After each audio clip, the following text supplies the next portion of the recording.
Welcome into the Stacks on Stacks wind up. I am Derek from the Good Old Boys Fantasy Football Podcast, and you know who I'm joined by, the one, the only, the Boys. Robbie, how you doing today? What's going on, Derek? Man, I'm doing well. We have a lot to talk about on today's weekly windup. But first, make sure that you guys go ahead, download the Stacks app available on iOS and Android. Start making content with all your favorite content creators. We have a lot coming up with, Stanley Cup opening day, the Masters, NFL draft, NBA playoffs, a huge fight this weekend, and just fights galore over the summer. So make sure that you guys definitely download the Stacks app. Let's go. Yeah. So it's like sports are happening. So Yeah. that's always fun and a great thing there. So lots of great things going on there. We've got a lot of fun content that we're going to get through as well that we've been seeing play out on the app and lots of folks interacting with and engaging with. And like Robbie just mentioned there, if you haven't downloaded the Stacks app already, you are doing a thing that they call missing out. And I know most of you don't want to miss out on a thing. So make sure that you're either heading to stacksapp.io, the Apple App Store, or the Google Play Store, and don't miss out. Nobody likes missing out, so don't be the person that misses out. And come create some content with us. Come give your takes and come have some fun conversations around sports and sports-like topics. So Robbie, this is one of those that we just got done with a major sporting event, and congratulations to Smoky Hill NFL for his winning of the Glenn Rice jersey, of the Glenn Rice jersey for the Stackatology. He was the bracket winner, and more so when I was looking through his bracket, he finished like 42nd overall in all of ESPN on their bracketology deal. So an absolutely marvelous job calling games, and great job, and congratulations to him, sir. Jersey is on the way to you. So let's go ahead and we were talking a little bit about some national championship. There was a video that our partners over at Pickup put out there, and let's go ahead and hit that one up. Yo, Stacks community, what is up? It's your boy Darnell from Pickup, and today is National Championship Day, baby. Are you taking number 1 Kansas or number 8 North Carolina? I think the right answer is I have absolutely no clue who's going to win this game, but for the sake of making a pick, I'm going to take Kansas. I'm taking Kansas, and here's why. My wife has filled out a March Madness bracket 3 times. First time she picked UConn. They won the national title. Last year she did one. She picked Baylor. They won the national title. This year she picked Kansas. I went ahead and I took UNC over on Pickup, man. Like I said on the Twitter, I know that for the Stackatology bracket, I got Kansas. Tar Heels Nation, baby. Kansas wins. My bracket probably lands inside the top 100 in all of ESPN. They did, and it did. That was a great game, though, and that's one of the things that often gets overlooked and all of that. Is this was probably one of the better national championship games we've seen in a long time. Yeah, no, it was nice. I picked Kansas, like I said, in the take to get to the Stackatology tournament. It was a great game. Both teams played hard. I felt like the reffing a little suspect there coming down the pipe, but it is what it is. Overall, it was a great game. Congratulations to Smokey again. Jersey coming soon. Excited to see your unboxing video. Absolutely, that'll be great. Let's go ahead and head on through over to some next topics there. And, we've got a lot of things going on, but let's go ahead and hit up some of the fantasy topics that were going on on the app, such as fantasy football. Of the veteran quarterbacks that received significant upgrades this offseason, who does better this year? Derek Carr or Russell Wilson? Let me know. I'll go Russ. Let Russ cook, baby. I think that it's going to be Carr that'll be better. Derek Carr gets 2 wide receiver weapons back. He gets Hunter Renfrow back. Throws in Devontae Adams. Well, I really think Russell Wilson's going to be the quarterback one in fantasy football this year. QB1? Wow. Between Russ or Carr, I feel like Russ maybe has like the more balanced weapons out of the two. Because on paper, it should be Carr. Because the Broncos more balanced, better defense, all those things you think would keep it in line up there. It's Russ. No hate to Derek Carr. I think he's a solid quarterback, but he's not Russell Wilson. No, he is not Russell Wilson. Go Broncos. What I find, so again, Russ has the more balanced team around. It's time and time again where people, for some reason, Derek Carr just gets this hate. No matter how good he is, even when he did have his MVP year, it was still like, oh, who's this Derek Carr guy? Because it's not one of the illustrious or most sexiest destinations playing for the Raiders. With that being said, I think that there's a bit of that could be happening when comparing these two. He's done it before. He was electric last season. You add in Davante Adams, I could still see him being electric. Even though Russ has, like I said, the more balanced team, the more balanced receivers, Carr knows what he's doing just as well. So there's a case to be made for both, 100%. 100%. For Carr fantasy, can't move on his legs. right. For fantasy, Carr might be a better option there, but that has more to do with the fact that I think the Raiders are going to need to rely on him to catch up in games and get into more shootout type of games. Because while they've made some moves on that defense still isn't as sound as what the Broncos have on the defensive side of the ball. You also look at the standpoint as well. Josh Jacobs does well, right? But we haven't necessarily seen him really be able to take over games. Denver with that two-headed running attack they had last year. We're still waiting to see what happens with Melvin Gordon here and whether or not he comes back. But John, yeah, I would agree with that take there as well. I think he's back, and Denver runs a similar two-headed monster in the backfield like they did last year, in which you saw both Melvin Gordon and Javonte Williams thrive and succeed. And the fact that Denver can really rely on a ground and pound and play behind the defense means that Russ doesn't have to do as much for the Broncos to win games and be there. So there's a point to be made for fantasy that I think Derek Carr may have a better statistical year on that one. But when it's all said and done for actual NFL purposes, Russell Wilson is going to have the better year from a how the team performs metric is how I'm kind of looking at that one there as well, right? We were talking on this one on our show a little bit last night about some risers and fallers as far as ADP goes, and this is one of those hot take incoming here, but Davante Adams will be severely overdrafted this coming year for fantasy. Oh yeah. It's not going to surprise me, right? Like Davante Adams has the name power, all of that, and I think people still think that he will be a top 5 wide receiver for fantasy purposes when it's all said and done. And it's not going to surprise me if he's closer to wide receiver 18 to 20 when it's all said and done. No, I don't think that'll be that big of a drop off. But I mean, I think your range on this one is anywhere from about wide receiver 9 to wide receiver 20. Like that's the range that I'm giving him this year. He's not going to have the consistency that we've seen this year. And the reason part of the reason is on that one, right? Like Davante Adams gets a lot of touchdowns, and that's where a lot of his fantasy value comes from. Do you really see Davante Adams putting up more than 7 or 8 touchdowns with the Raiders this coming year? He is still Davante Adams. When you talk about Tua and ball, how much of it Davante Adams is still a ball with it, right? And it's right. Ball 70 points to catch. Could you see a 10 touchdown season of Davante? I think that's definitely possible. I think we could see 8 touchdowns of Davante.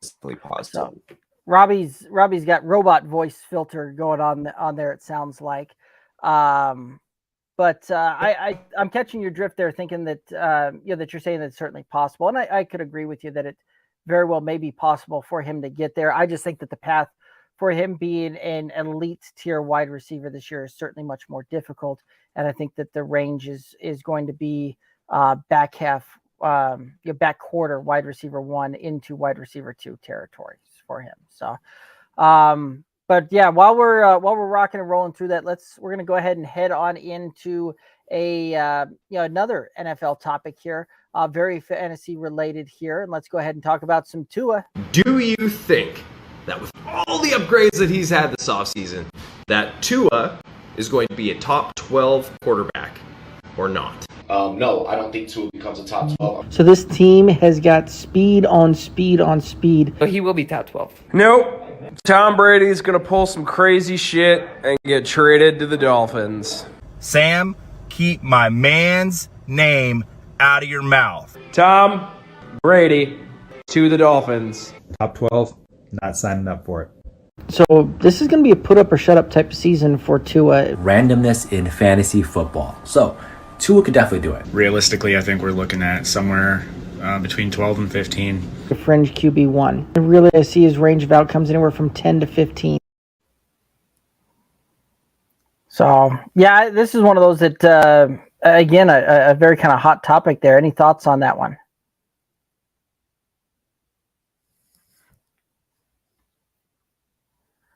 Alrighty. What the? Can you hear me? I can hear you, and it looks like you're starting to come back there. Looks like we've managed to capture the Rum Boys Robbie again. Exactly correct.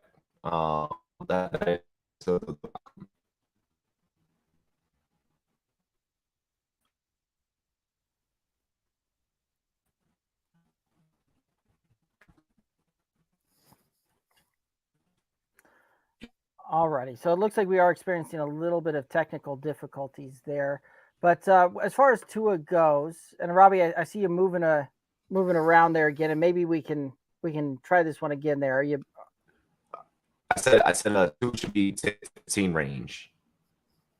Okay, yep, I would agree with you on that one. That I think he's going to be in that kind of fringe QB1 territory, right? Like he now has the weapons. This is very much a put up or shut up type of year that's going to be seen for Tua, and this is one of those that this really is going to be able to tell whether or not he can take that next step forward as that quarterback and get up there in that, or is he going to just kind of be that perpetual, everyday starter and a steady, solid starter for a franchise, but doesn't ascend beyond that. So it'll be interesting to see how that one looks and works. We'll go ahead. Yeah, go ahead. Yeah, like I said, I mean, until Tua can really show us that he can sling the deep ball, until he can show us that he can also stay healthy. I'm kind of out on Tua. There may be like one or two leagues out of like the that I'm participating in this year. The couple like 20, 30-ish leagues. I have Tua as like my QB2.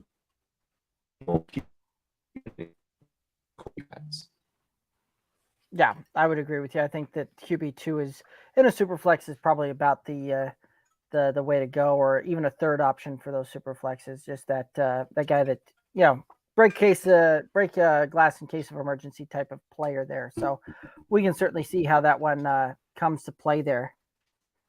Let's go ahead, and we're going to go ahead and move on over into the next topic there. And it's, Sam was talking a little bit about some Super Bowl aspirations of teams and draft picks and how all of that, how that can kind of look and work there. Let's go ahead and hit up that one there. Would you basically trade 5 first-round picks, however you wanted to do it, for a Super Bowl championship?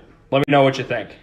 Unquantifiable variables!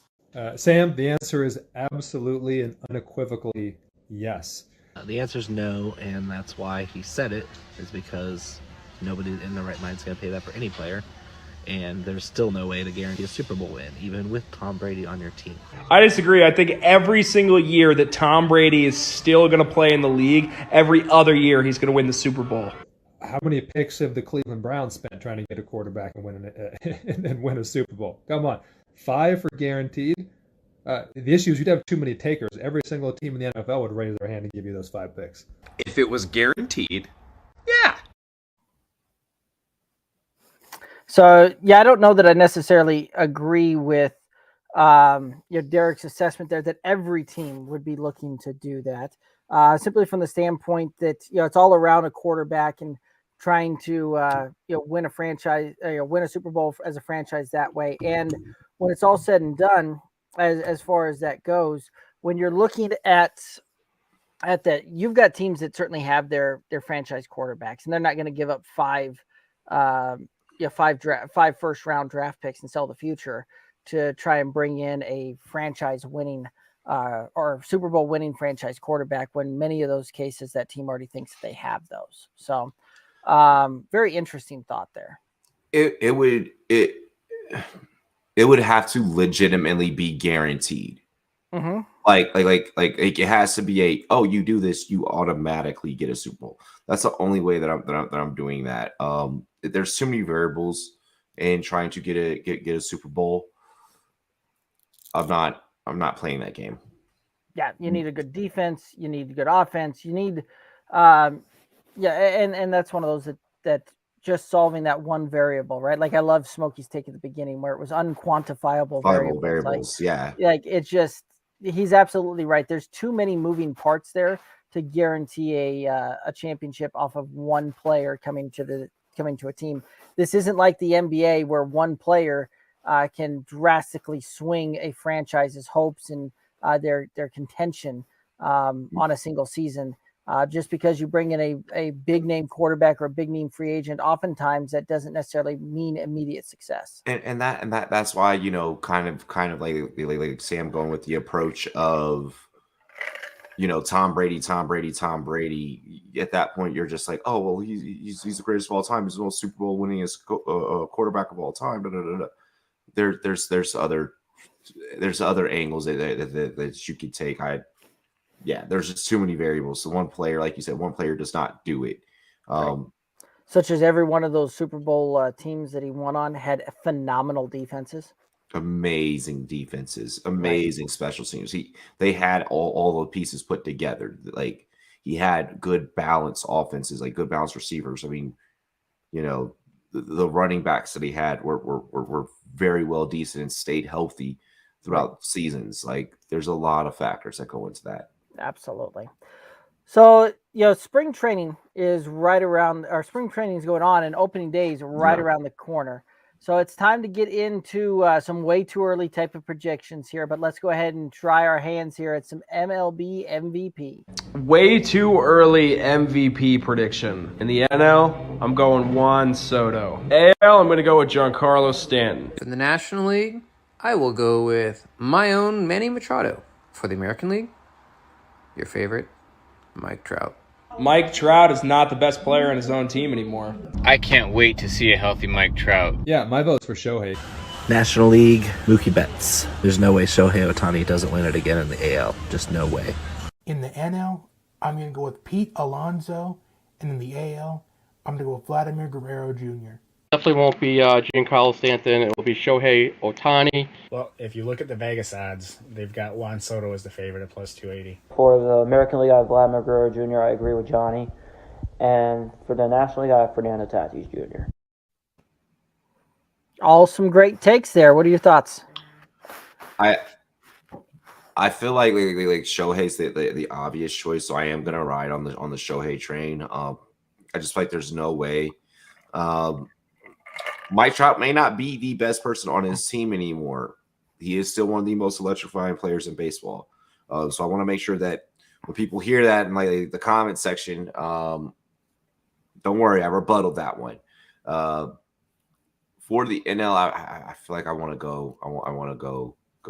It's either between Soto or Tatis. Probably isn't going to start the season, to my knowledge. He's probably going to miss a little bit, and that could hurt him. It sounds like he's dealing with an injury. Yeah, so I mean, probably go Machado there, or Mookie was also a great mention. Those will probably be my options. The NL is a lot harder, but Shohei's for sure for the AL. Yep. And Hoop chiming in, no Brewers. Hey, at least you got the Bucks though. Like there's your shining bit of hope there for Wisconsin sports.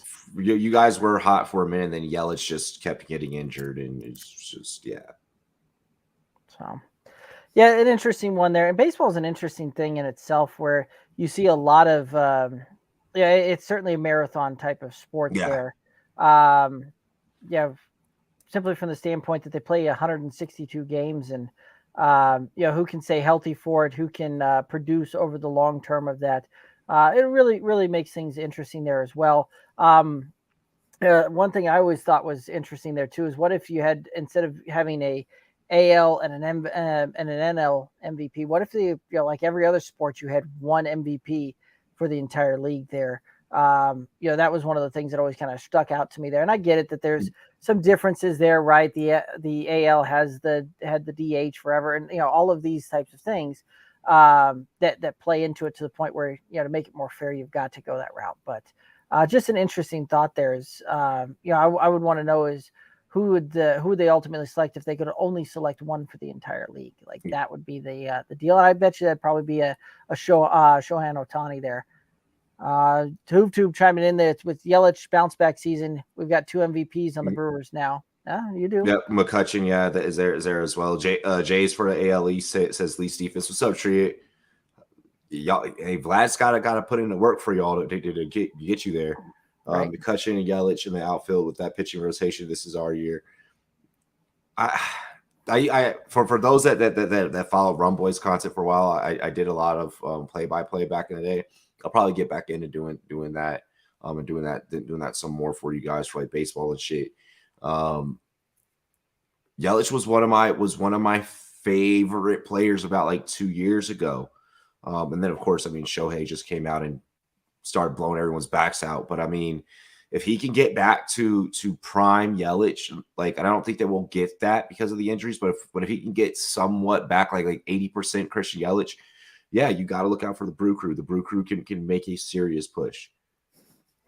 Absolutely. So it'll be a fun deal, and opening day is always a lot of fun. And then, opening day means summer is right around the corner because with baseball back, that means the boys of summer are back as well. So always a great time going out to the ballpark, getting a dog, having a brew, and just sitting back in some sun and watching some baseball. So another great topic we had is kind of isn't really sports related, but it is a topic that had a lot of fun on the app, and it's always a lot of fun to show those off. Let's go ahead and hit this one up. Who got the more firepower right now, Marvel or DC? So DC does really good live action adaptations. Marvel has created this giant universe, which they've crushed it with the MCU.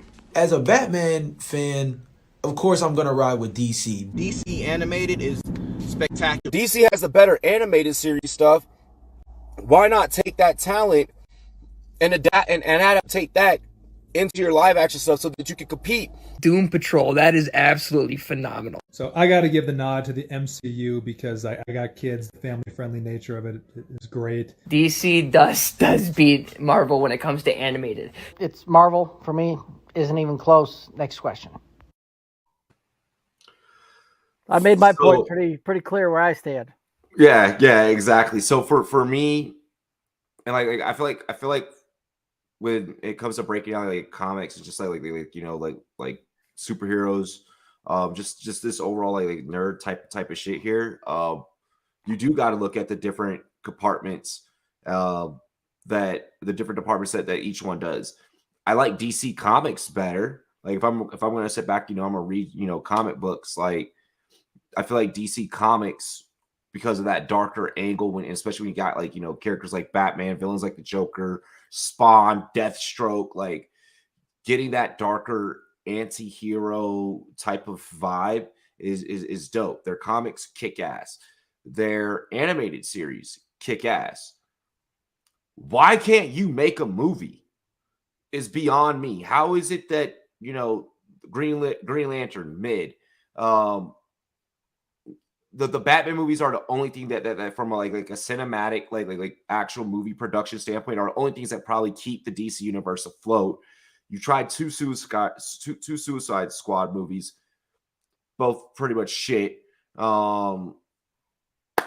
Like everything practically that DC does, the Superman movies mid, but then when you look at Marvel and everything with the Avengers is a hit. Every Avengers movie is a hit.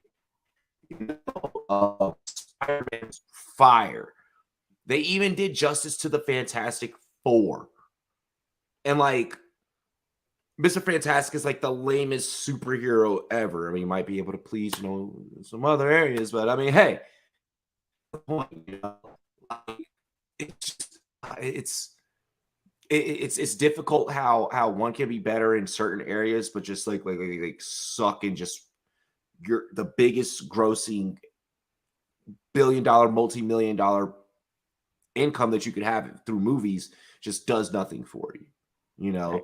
like Marvel has the toys, like their toys sell. Like, you know, I feel like DC is more so you get an appreciation for DC as you become an adult, like in like your teenage and adult years, because of that darker, more mysterious. You know, the comics have like cursing and shit in it. You know, that DC provides you. Marvel is like very sacred and home's like the kid in you, because like it is Disney owned. And you know they are like a little bit more softer with like the way they do things. So that's my take on it. Both have their things. You have to appreciate both, but it's something about watching like an old school animated series that to me just puts DC like, you know. I hear you, and you made some incredible points there. But let me tell you why Marvel is better, and it has everything to do with Ryan Reynolds. That's all we need. Ryan Reynolds was Green Lantern. He was originally Green Lantern before he went and became Deadpool. Correct, but Green Lantern, DC, is whack. Deadpool, Marvel. Now you can't watch those things back to back and tell me, oh, you know, Green Lantern was amazing. Deadpool was amazing. Green Lantern, not so much. Deadpool right? was also amazing because of how many freaking like amazing screenwriters that they had on that. Like, I mean, and then Deadpool's also the comedic angle. Like, hell, if we want to just talk like the superheroes, just removing the actor side of it, Deadpool versus Deathstroke, Deadpool might get his ass handed to him. You know, like, I mean, both have regenerative abilities, so the fight would go on forever. But I'm just saying, right. I'm there with you, but the simple fact is that Ryan Reynolds is amazing, absolutely fantastic, amazing. Yes, he is. Couldn't save Green Lantern and nailed Deadpool. And now, like that right there ends the argument for me. And in that role, even joked about his role as Green Lantern. So correct, right? So that's why we can go back and forth on all of this, but we're gonna take same for same type of thing, where we're gonna take the same actor, put him in a role for one, put him in a role for the other, and it's not even close. I like that angle. I like what Who says. Doom Patrol is the beating heart of the DC universe. I have not watched Doom Patrol yet, and it keeps popping up on my HBO Max recommended section. So once I get through all of Young Justice, then I'm probably gonna go over to Doom Patrol. Yeah, he was Deadpool in the X-Men movie, and they freaking sewed his mouth shut, which was.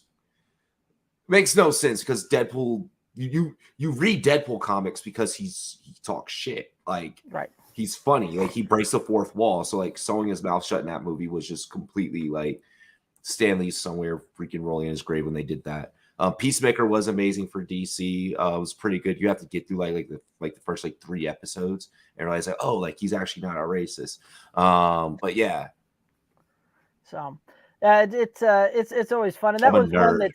You know, it was amazing to watch the comments kind of explode here when we started talking about this, but it was also a lot of fun on app watching guys just kind of go back and forth on this one and really chat this topic up. And it was a blast to watch that one. Dude, absolutely. Vigilante was just a Deadpool knockoff. You know, Hoove, you're not going to convince me that there are things better than Deadpool. Yeah, as far as comic books goes, as far as that kind of characters go, I'm pretty sure that if I'm on the draft and I've got to draft a comic book character, a superhero character, I'm just going to take Deadpool at the 101, just from the standpoint that I want to be laughing, regardless of whatever else is going on. I want to hear the jokes and I want to see that go. To Hoove's point, Vigilante is a knockoff Deadpool without the superpowers. Right.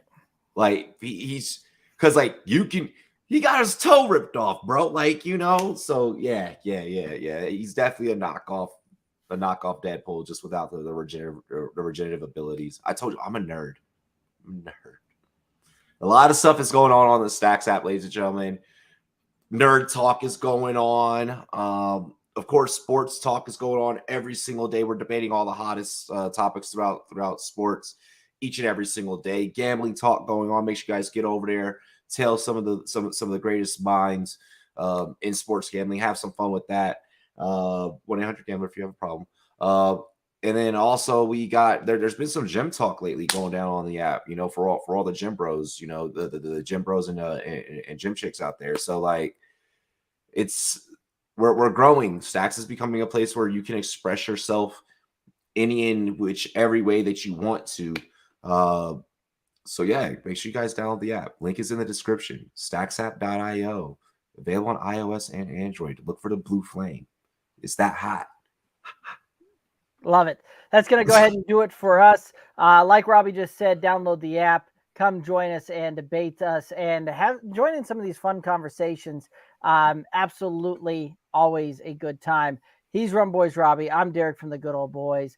Y'all have a good one. Be safe.